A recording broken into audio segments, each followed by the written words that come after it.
O sol já queimava forte no céu de São Paulo, tingindo de dourado as vielas tortuosas do Jardim Irene, um canto esquecido da cidade onde o asfalto raramente chegava e as casas de tijolo aparente se amontoavam como peças de um quebra-cabeça mal encaixado. O ar carregava o cheiro de poeira misturado com o suor de crianças que corriam descalças atrás de uma bola remendada, feita de meias velhas e fita adesiva.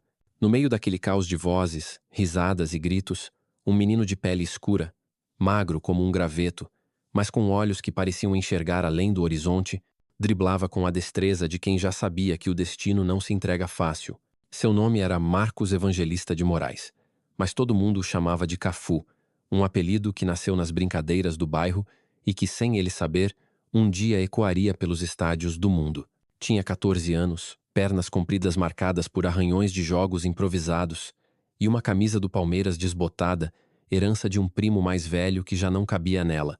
A bola, mesmo sendo uma carcaça mal costurada, dançava sob seus pés como se obedecesse a uma música que só ele ouvia.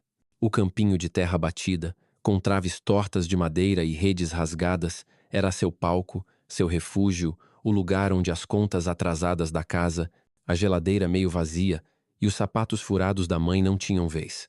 Ali Cafu era rei, mesmo que ninguém além dos moleques do bairro soubesse disso ainda. A vida no Jardim Irene não era para os fracos. A mãe de Cafu, Dona Cida, costurava roupas para fora, o dedal brilhando na mão calejada enquanto a máquina de costura roncava até tarde. O pai, seu João, descarregava caminhões no mercado central, voltando para casa com as costas curvadas e o rosto cinza de cansaço. Eram 6 irmãos no total, dividindo 2 quartos, um banheiro que às vezes ficava sem água e uma televisão que pegava mais chuvisco do que canal.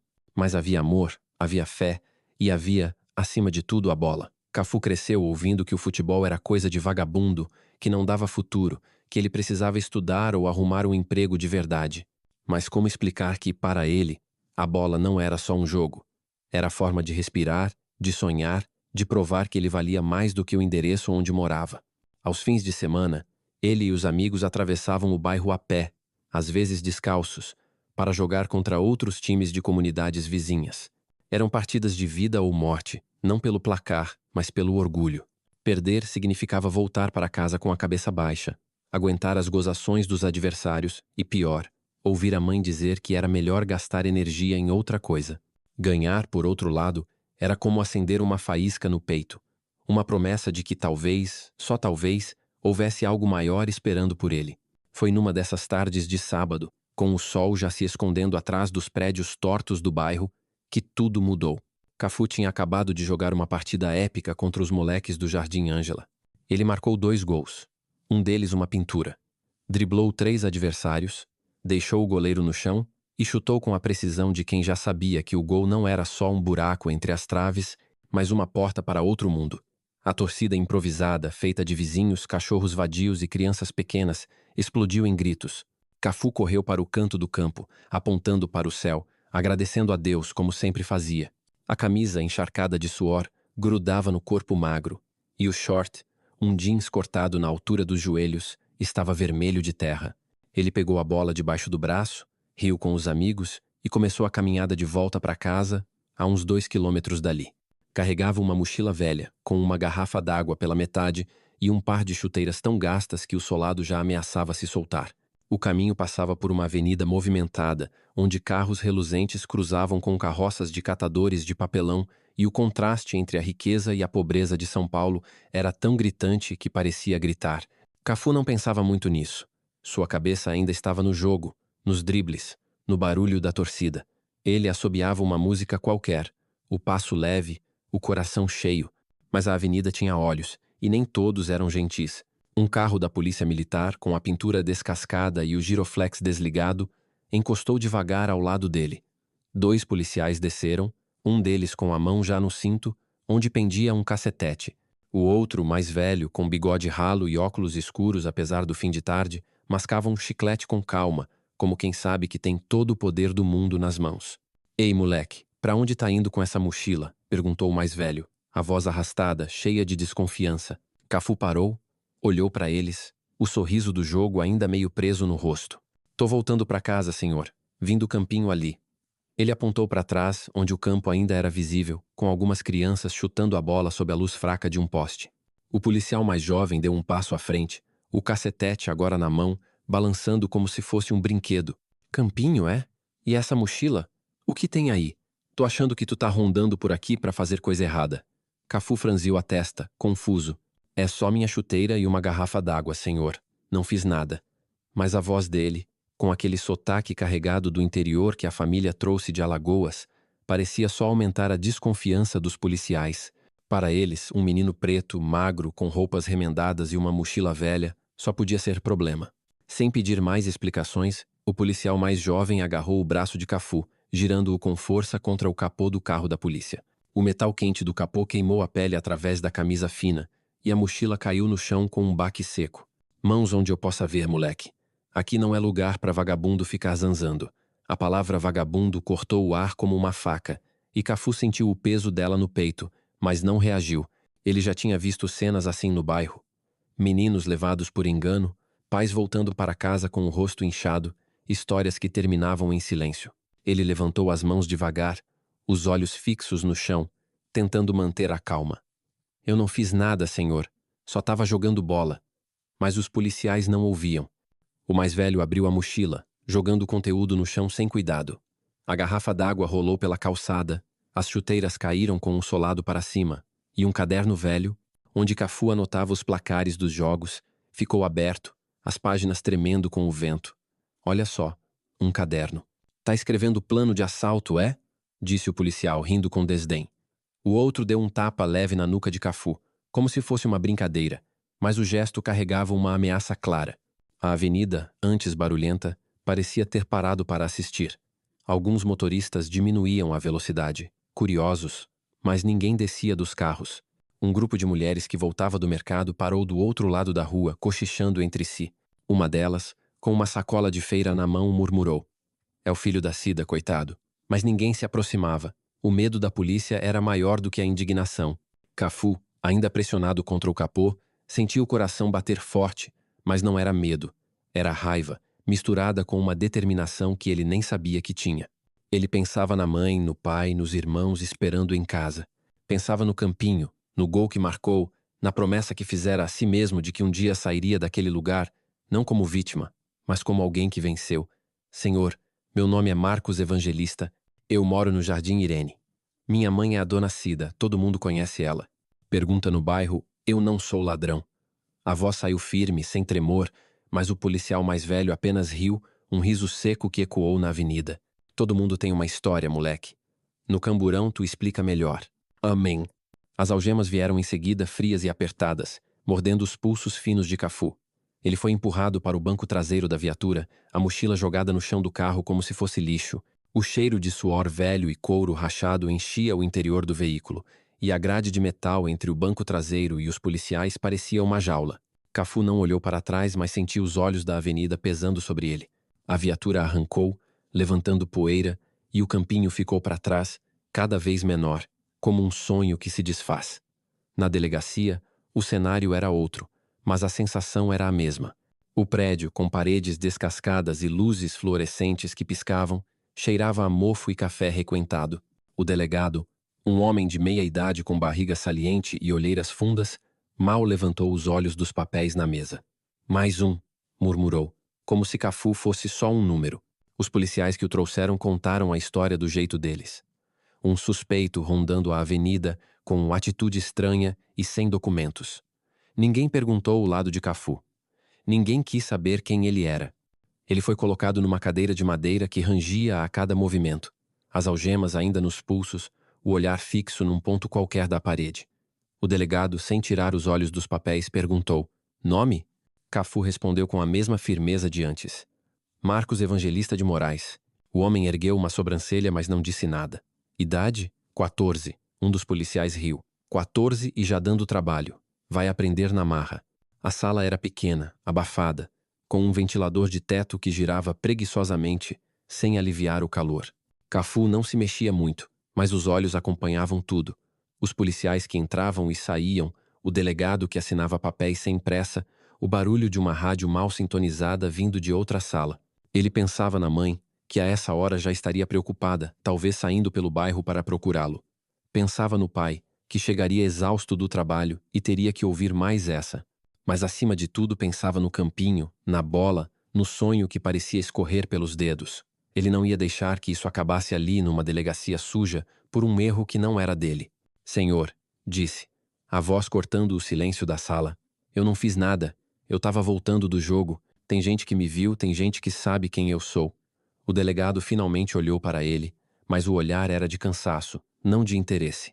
Todo mundo é inocente aqui, garoto. Se não tem documento, não tem história. Cafu respirou fundo, sentindo o peso das algemas nos pulsos. Minha mochila. Tem um caderno ali, com meu nome. Pergunta no campinho. Pergunta pro seu Zé, o dono da vendinha. Ele me conhece desde pequeno. O delegado fez um gesto vago, e um dos policiais pegou a mochila, revirando o conteúdo com descaso. O caderno caiu na mesa, as páginas amareladas abertas numa anotação de um jogo de 2 semanas atrás. Jardim Irene 3x2 Vila Nova. Cafu. 1 gol. 1 assistência. O policial riu, jogando o caderno de lado. Isso não prova nada. Qualquer um escreve um nome num caderno. Mas algo na voz de Cafu, na maneira como ele mantinha a cabeça erguida mesmo algemado, fez o delegado hesitar. Ele pegou o rádio, chamou outro policial e pediu, quase de má vontade, para dar uma checada no bairro. Se for mentira, garoto, tu vai ficar aqui até amanhã. Cafu não respondeu, mas os olhos brilhavam com uma certeza que ninguém na sala entendia. Ele sabia quem era, mesmo que eles não soubessem. Enquanto isso, no Jardim Irene, a notícia já corria. Um dos moleques que jogou com Cafu viu a cena na avenida e correu para contar aos outros. Em poucos minutos, o bairro estava em polvorosa. Dona Cida, com o avental ainda amarrado na cintura, saiu de casa com os olhos cheios de lágrimas, mas a postura de quem não ia aceitar injustiça. Seu Zé, o dono da vendinha, fechou o caixa e foi junto, gritando para quem quisesse ouvir que o Marcos é menino direito, nunca roubou nem um chiclete. Até o seu Tico, um ex-jogador de várzea que agora treinava os garotos do bairro, apareceu, mancando por causa de uma lesão antiga, mas com a voz firme. Esse menino é ouro, seus polícia desgraçado. Ele vai ser maior que todos vocês. Quando o policial enviado pela delegacia chegou ao bairro, encontrou uma pequena multidão na entrada do campinho. Eram mães, vizinhos, crianças, todos falando ao mesmo tempo, apontando para o campo, contando histórias de Cafu, dos gols, dos dribles, da maneira como ele ajudava a carregar as compras das tias do bairro. O policial, um rapaz jovem que parecia desconfortável com a situação, anotou tudo no caderninho, mas não conseguia esconder a surpresa. Ele esperava encontrar um suspeito. Em vez disso, encontrou um herói local. De volta à delegacia, o rádio crepitou, e a voz do policial enviado ao bairro ecoou na sala. É verdade, chefe. O garoto é conhecido. Todo mundo no Jardim Irene tá falando dele. Dizem que é jogador, que é bom pra caramba. O delegado franziu a testa, olhou para Cafu, depois para os policiais que o trouxeram. Um deles, o mais jovem, desviou o olhar, mexendo no cinto como se quisesse sumir. O outro, o de bigode, cruzou os braços, tentando manter a pose. Pode ser qualquer um. Como a gente ia saber? Mas o delegado não estava mais ouvindo. Ele se levantou, pegou o caderno de Cafu e folheou as páginas, como se procurasse algo que explicasse o que estava acontecendo. Tira as algemas, disse, a voz baixa, mas firme.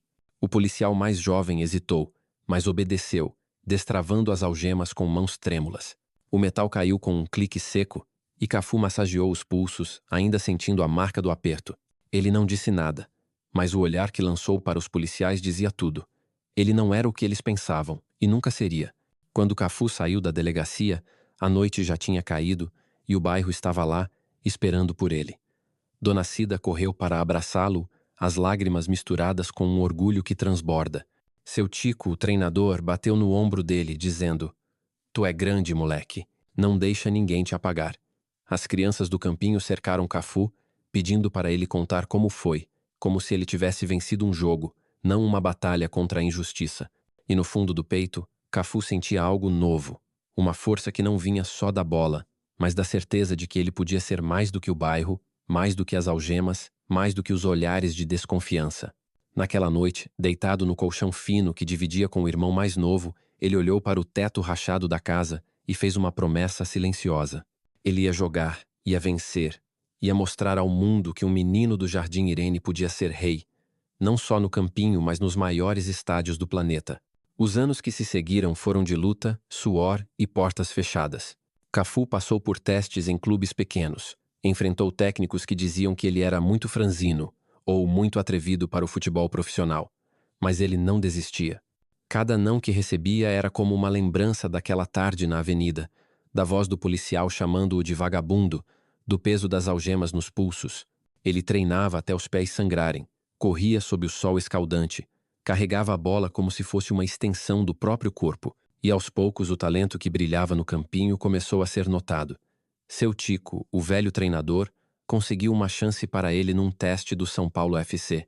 Cafu chegou ao Morumbi com a mesma mochila velha, as chuteiras remendadas e um fogo nos olhos que ninguém podia ignorar. No campo, ele voava. Driblava com leveza, defendia com garra, atacava com inteligência.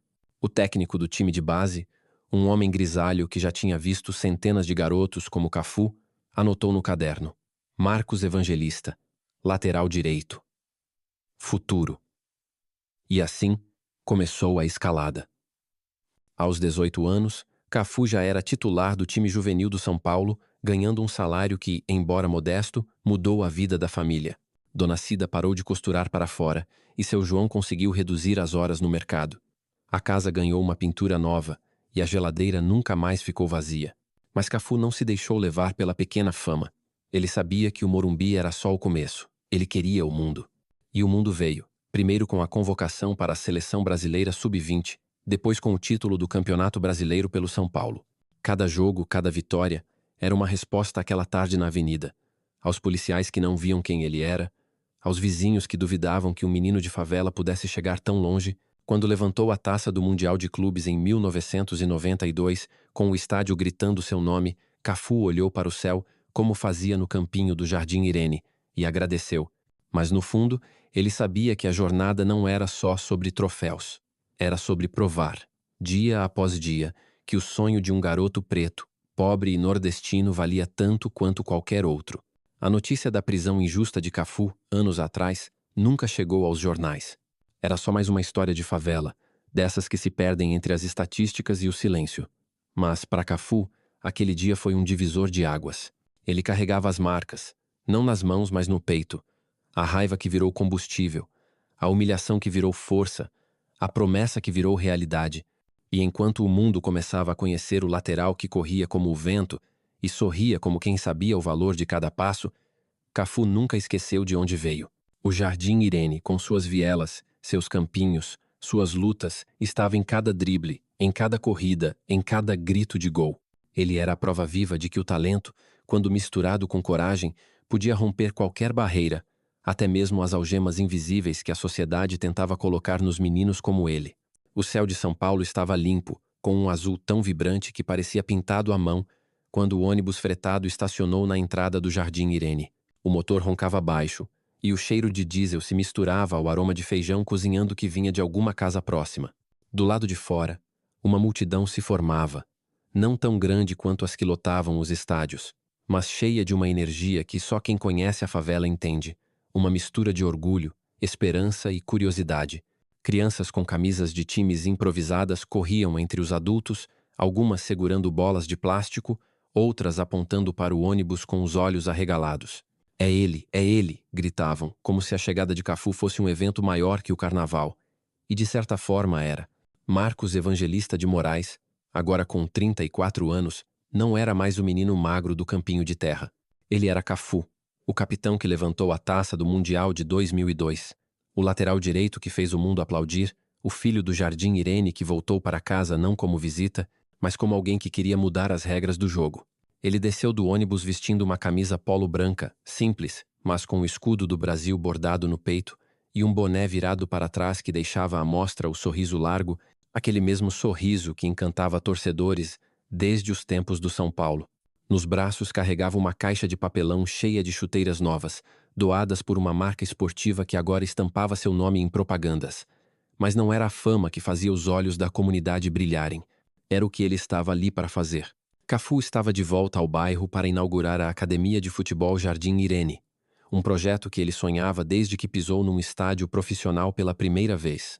Não era só um campo novo, com grama sintética, refletores e vestiários que cheiravam a tinta fresca. Era uma promessa. Um lugar onde meninos e meninas como ele, nascidos entre vielas e preconceitos, poderiam jogar, aprender e, acima de tudo, acreditar que o futuro não precisava ser escrito pelos outros. A ideia nasceu anos atrás, numa noite de insônia em Milão, onde ele jogava pelo Milan. Deitado na cama de um apartamento que parecia grande demais, Cafu pensava no Jardim Irene, nas crianças que ainda chutavam bolas remendadas, nos olhares desconfiados que ele mesmo enfrentou. Ele já tinha conquistado tudo no futebol. 2 mundiais, Liga dos Campeões, títulos nacionais no Brasil e na Europa. Mas, no fundo, sabia que a verdadeira vitória não estava nas medalhas penduradas na parede. Estava em voltar para casa e fazer a diferença. Agora, ali estava ele, no meio do bairro que o criou, com o sol batendo no rosto e o coração acelerado como se fosse entrar em campo para uma final. A inauguração foi marcada por um jogo amistoso entre os garotos do bairro e um time de base de um clube local. Cafu não jogou. Os joelhos, depois de anos de corridas incansáveis, pediam descanso, mas ficou na beira do campo gritando instruções, rindo das jogadas ousadas e aplaudindo cada gol como se fosse o dele. A arquibancada improvisada, feita de cadeiras de plástico e caixotes de madeira, vibrava a cada lance. Dona Cida, agora com os cabelos mais grisalhos, mas o mesmo olhar firme, assistia tudo de um canto, o avental trocado por uma blusa nova que a filha insistiu que ela usasse. Ao lado dela, seu João, mais quieto, mas com um orgulho que transborda nos olhos, segurava a mão da esposa como se ainda fossem namorados. A comunidade inteira parecia estar ali, não só para ver o campo novo, mas para celebrar o que Cafu representava. A prova de que o impossível era só uma palavra. Mas nem tudo era festa. Durante o intervalo do jogo, enquanto as crianças corriam para pegar água e os adultos se espalhavam para conversar, Cafu notou um menino sentado sozinho num canto do campo, os braços cruzados e o olhar perdido. Ele era pequeno, talvez uns 12 anos, com uma camisa do Corinthians rasgada nas mangas e chuteiras que pareciam 2 números maiores que os pés. O garoto chutava a terra com a ponta do pé, como se estivesse brigando com o chão. Cafu se aproximou, agachando ao lado dele. "E aí, craque, por que tá aí quieto? Não vai jogar a segunda etapa?" O menino, chamado Lucas, olhou para ele com uma mistura de vergonha e raiva. "Não me chamaram, seu Cafu. O treinador disse que eu não sou bom o bastante, que só tô aqui por pena." As palavras saíram pesadas, carregadas de uma dor que Cafu conhecia bem. Ele perguntou mais, e Lucas aos poucos abriu o coração. Era filho de uma catadora de recicláveis. Morava numa casa de um cômodo com a mãe e 2 irmãs. No bairro, era conhecido por ser rápido com a bola, mas também por ser o filho da Dona Maria, a da carroça. Quando tentou entrar para o time de base do clube que jogava ali, o treinador o dispensou depois de um treino, dizendo que ele não tinha perfil e que meninos como ele não duravam no futebol. Cafu ouviu tudo em silêncio, o rosto sério, mas os olhos cheios de uma determinação que Lucas ainda não entendia. A história de Lucas era como um espelho do passado de Cafu. Ele se lembrou da avenida, das algemas, dos policiais que o viram como suspeito só por ser quem era. Lembrou-se dos técnicos que o rejeitaram nos primeiros testes, dos olhares que diziam que um garoto de favela nunca chegaria longe. Mas, acima de tudo, lembrou-se de como a dor da rejeição o fez mais forte, mais faminto por provar que estavam errados. Ele colocou a mão no ombro de Lucas e disse, com a voz firme, mas cheia de calor: "Olha pra mim, moleque.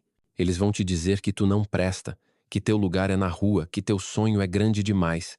Mas sabe quem decide isso? Tu. Não é treinador, não é clube, não é ninguém. Tu joga por ti, pela tua mãe, pelas tuas irmãs. E eu vou te ajudar a mostrar para eles que tu é maior que isso." Lucas ergueu os olhos, hesitante, mas com uma faísca de esperança. Cafu sorriu, levantou-se e chamou o treinador do time visitante, um homem de meia idade com uma prancheta na mão e um ar de quem já tinha visto tudo. "Esse aqui é o Lucas. Ele joga a segunda etapa, e tu vai me dizer depois o que achou." O treinador arqueou a sobrancelha, mas não ousou contrariar Cafu, não ali, não na frente de todo o Jardim Irene. O jogo recomeçou, e Lucas entrou em campo com as pernas tremendo, mas os olhos acesos. Cafu ficou na beira do gramado, cruzando os braços, observando cada movimento do garoto. Lucas era rápido, talvez até mais rápido que Cafu na idade dele, e tinha um drible curto que confundia os adversários. No primeiro lance, Ele roubou a bola de um zagueiro maior e disparou pelo lado direito, cruzando para o companheiro marcar.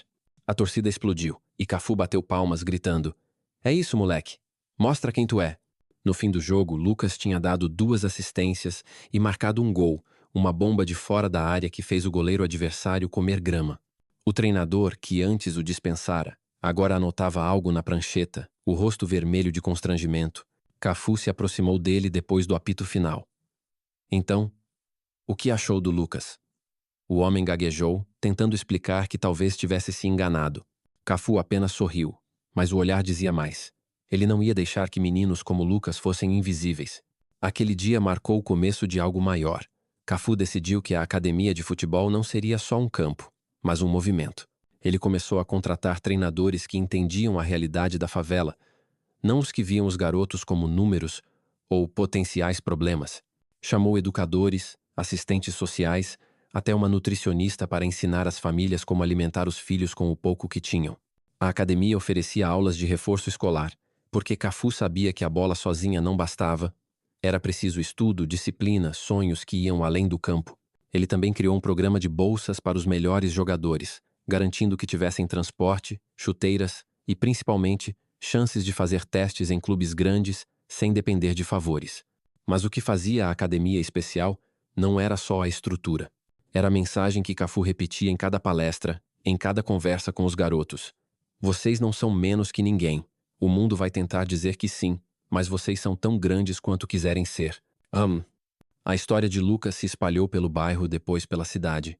Jornais locais começaram a falar da academia, e uma emissora de TV fez uma matéria mostrando o campo novo, as crianças rindo e Cafu treinando com elas, de calção e sem camisa, como se ainda fosse o menino do campinho. Mas nem tudo era fácil. Cafu enfrentava resistência. Alguns políticos locais, incomodados com a atenção que o projeto atraía, insinuavam que ele estava se promovendo ou gastando dinheiro que não tinha. Outros, mais cínicos, diziam que investir em favelas era jogar dinheiro fora. Até no meio do futebol havia quem torcesse o nariz, técnicos e dirigentes que achavam que meninos de comunidade não tinham mentalidade para o esporte profissional. Cafu ouvia tudo, mas não se abalava. Ele já tinha enfrentado coisa pior: as algemas, os nãos, os olhares que o diminuíam. Agora, com a experiência de quem conquistou o mundo, ele respondia com ações, não com palavras. Numa noite, depois de uma reunião com patrocinadores, Cafu recebeu um convite para falar numa universidade em São Paulo. Era um evento sobre esporte e inclusão, com professores, estudantes e alguns jornalistas na plateia. Ele quase recusou, não gostava de holofotes fora do campo, mas aceitou quando soube que o tema era o impacto do futebol nas periferias. No auditório, com luzes fortes e um microfone que chiava, Cafu subiu ao palco sem anotações, só com a verdade. Ele falou do Jardim Irene, da mãe que costurava até os dedos sangrarem, do pai que carregava caixas para sustentar 6 filhos. Falou da avenida onde foi algemado, da dor de ser julgado por quem não o conhecia. Mas acima de tudo falou de Lucas, de como um menino rejeitado por um treinador agora sonhava em ser jogador. O futebol não é só um jogo, disse, a voz ecoando no silêncio da sala. É uma arma para mostrar que a gente existe, que a gente vale, que a gente pode. Mas só funciona se a gente não deixar ninguém para trás. A plateia aplaudiu de pé, mas Cafu não sorriu. Ele não estava ali por aplausos. Estava ali para que a mensagem chegasse a quem precisava ouvir. O impacto daquele discurso foi além do auditório. Um vídeo do evento, gravado por um estudante, viralizou nas redes sociais. De repente, Cafu não era mais só o capitão do Penta, mas um símbolo de resistência. Alguém que usava a fama para falar do que muitos preferiam ignorar: o racismo, a desigualdade, a exclusão que marcavam o Brasil como cicatrizes. Pessoas de outros estados começaram a mandar mensagens, pedindo para ele abrir academias em suas cidades. Mães escreviam contando histórias de filhos que, como Lucas, foram dispensados por não terem perfil. Até jogadores famosos, alguns que Cafu conheceu nos tempos de seleção, entraram em contato, oferecendo apoio. Ele aceitava as parcerias, mas com uma condição: o foco sempre seria as crianças, não a fama ou o lucro. Meses depois, a Academia Jardim Irene já era um modelo. Outros campos começaram a surgir, em cidades como Salvador, Recife e Belém, todos seguindo a mesma filosofia: inclusão, educação, oportunidade, Cafu viajava pelo Brasil, inaugurando cada novo espaço, mas sempre voltava ao Jardim Irene. Era lá que ele se sentia em casa, onde o cheiro de terra molhada e o barulho das crianças jogando o faziam lembrar por que tudo valia a pena. Numa dessas voltas, ele encontrou Lucas, agora com 13 anos, treinando com o time principal da academia. O garoto tinha crescido, não só em altura, mas em confiança. Ele corria pelo campo com a leveza de quem sabia que o mundo, mesmo com suas portas fechadas, não podia pará-lo. Depois do treino, Lucas se aproximou de Cafu, segurando uma bola autografada. Seu Cafu, eu vou ser igual ao senhor. Vou jogar na seleção, levantar a taça, mostrar pro mundo quem eu sou. Cafu riu, bagunçando o cabelo do menino. Tu vai ser melhor que eu, Lucas. Mas não esquece. Joga por ti, pela tua mãe, pela tua comunidade. A taça é só o começo. Naquela noite, de volta à casa da mãe, Cafu sentou-se à mesa da cozinha, onde Dona Cida servia um prato de feijão com arroz e um copo de suco de maracujá. A televisão, agora uma tela plana que ele comprou para a família, mostrava uma notícia sobre a academia. Dona Cida olhou para o filho, os olhos brilhando. Tu fez isso tudo, meu menino. Deus te abençoe. Cafu sorriu, mas não disse nada. Ele pensava em Lucas, nas crianças do campo, nas mães que agora tinham esperança. Pensava no menino que ele foi, algemado numa avenida, mas que nunca deixou de sonhar. O legado de Cafu não estava nas taças, nos estádios lotados ou nas manchetes. Estava nos olhos de cada criança que, por causa dele, acreditava que podia ser mais. E enquanto o Jardim Irene dormia sob o céu estrelado, Cafu sabia, a luta não acabava, mas cada passo, cada campo, cada sonho era uma vitória que ninguém podia tirar.